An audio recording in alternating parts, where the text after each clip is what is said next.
The Islamic State has declared war on China. You can call it China's reward for fishing in the troubled waters of Afghanistan. Let me start from the beginning, the story that you already know so far. America left Afghanistan, the Taliban took over, China embraced them, sold it like a masterstroke.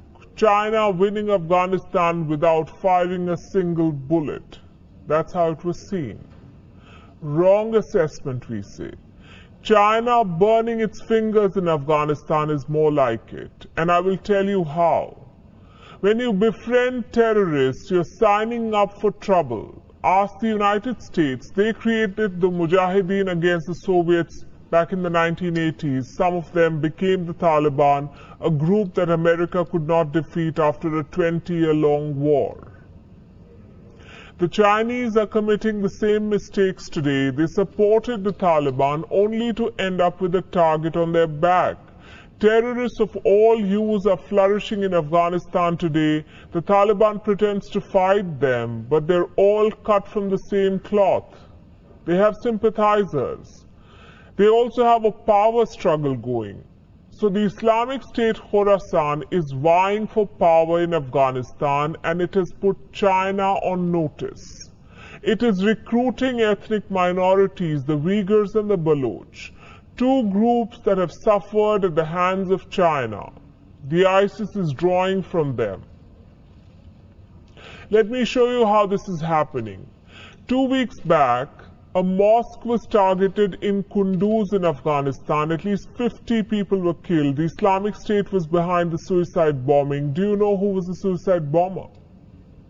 Reports say his name was Muhammad al-Uighuri. He has been linked to the extremist Uighur group from Xinjiang. Now, this is the region where China is carrying out a genocide. You would know that. More than 1 million Uyghurs are being persecuted by the Chinese state. A few extremist elements there are now trying to tie up with terror groups. Xinjiang is becoming the perfect recruitment ground for ISIS. And that's one part of the story. What about the Baloch? Where are they coming from?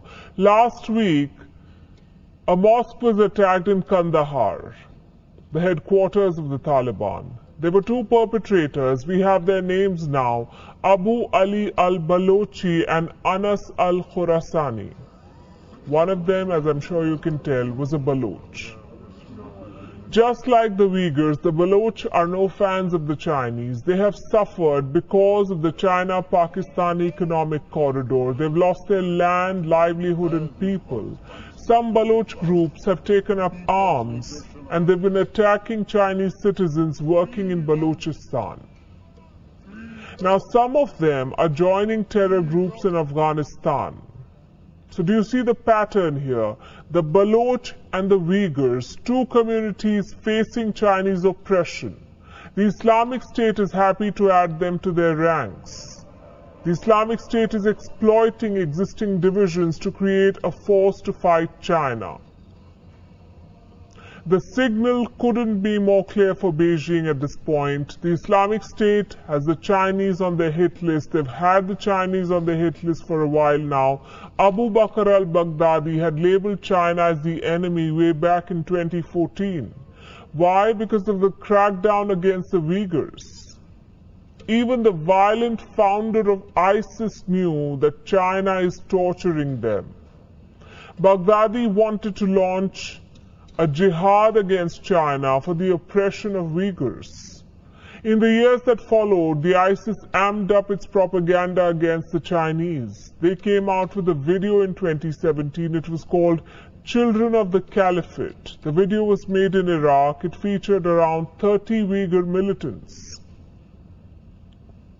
There were children too, around 20 of them.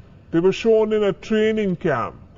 The ISIS had a message for China. They threatened to, quote-unquote, come to China to spill rivers of blood. They wanted revenge on behalf of the oppressed, as they put it, and plant the caliphate's flag in China. The propaganda did not end with that video. The ISIS went on to produce at least 3 videos featuring Uyghurs.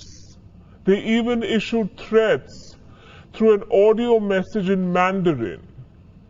It led to a terrorist attack on the Chinese. In June 2017, terrorists from ISIS kidnapped 2 Chinese teachers from Balochistan. They were ultimately killed. And since then, China has played a victim card, but it's not a victim. Its deeds fuel the rise of terrorist threats, and it has created problems for the entire region. Look at this piece from the Global Times. It says, the East Turkestan Islamic Movement, or the ETIM, has ties with the Al-Qaeda. This group was founded in Western China. Today, at least 200 ETIM members are currently in Afghanistan. According to reports, they are being sheltered by the Al-Qaeda. And they have clear backing from the Taliban. Now, despite knowing all of this, China went ahead and backed the Taliban. Now, ETIM is believed to be working with ISIS Khorasan, and Beijing continues to punish more than 1 million Uyghurs for the deeds of a few. Now it has the Islamic State to deal with. The ISIS Khorasan is in expansion mode. It is recruiting new members, launching more attacks, and what better target to establish its credentials than China?